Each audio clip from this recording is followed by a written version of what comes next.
Miantso ny iray mandray ny mpianatra ny ofisym-pirenena misoroka ny loza any an-tsekoly eto Madagasikara na ny ONAPASCOMA mba hanarahany maso raha toa ka voasoratra anarana ara-dalàna any amin'ny trano-piatohana ny zanany. Manentana ihany koa izy ny amin'ny tsy maintsy hanoratan'ireo sekoly ny mpianatra rehetra ao aminy eny amin'ny trano fiatohana na sekoly miankina io na ny sekoly tsy miankina amin'ny fanjakana. Nampatsiahy ny ONAPASCOMA nandritra ny fankalazana ny andro maneran-tany ho an'ny vonjitaitra ny zoma lasa teo fa ny ankizy rehetra izay misoratra ho mpianatra ao amin'ny sekoly dia tokony hanana fiatohana avokoa. Mety daholo izay karazana trano-piatohana misy fa ny ONAPASCOMA araka ny nambarany Taleny Eliana Ranosy dia anisan'ireo trano-piatohana mora indrindra. No mariny fa iantohan'ny ONAPASCOMA tanteraka ny fandraisana tanana ireo mpianatra mpikambana raha sanatria sendra ny loza mitranga izy ireo eny an-dalana monjy sekoly sy rehefa miverina mody ary koa mandritra ny ora fianarana. Ny farana ny sabotsy faraika ambin'ny folo ny volana septambra teo ny andiany fahatelo amin'ny karavany medikal ho an'ny faritra Loatra Mangory sy ny faritra Antsinanana.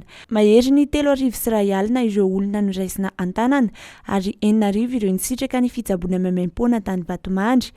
Mihoatra ny 3,000 izany ho an'ny Antetezambaro sy Toamasina faharoa ary mahery ny 4,000 kosa ireo olona tonga nanatona ho tsaboana tao Folopointe raha ny fanambarana avy amin'ny governora ny faritra Antsinanana.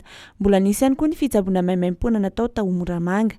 Fiara-pitsabo mitety vohitra 10 no niala teto Andrenivohitra ny Alahady fa 5 ny volana septambra lasa teo mba hanome fitsaboana maimaim-poana ho an'ny mponina any amin'ny faritra Loatra Mangory sy faritra Antsinanana. Ho fanarenana ireo fitsaboana sy azo na sanatria ankilabao noho ny Covid-19. Nanambatra ny feony niaraka tamin'ireo firenena maro hafa i Madagasikara ny amin'ny anaovana lalàna iraisam-pirenena mahakasika ny loto plastika an-dranomasina maneran-tany.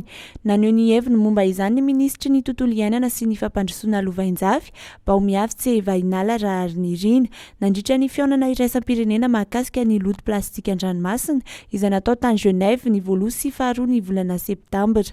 Voakasika ity tranga ity Madagasikara raha nambarany satria isika dia voadidina ranomasina ary profin'izany ny fahasimban'ny tontolo iainana sy ny fahampiten'ny zava-mananaina an-dranomasina sy anaty ranomasina. Mila isika fahazon-dalana iraisam-pirenena ankehitriny hanoerana izany hoy izy. Raha nitatitry ny fihaonam-be dia tena zava-doza no ateraky ny fandotoan'ny plastika ny ranomasina satria miisa 2 faingo 4 tapitrisa ny vorona sy 4,100 ireo biby mampinono miaina anaty rano no maty isan-taona noho ny finanana plastika.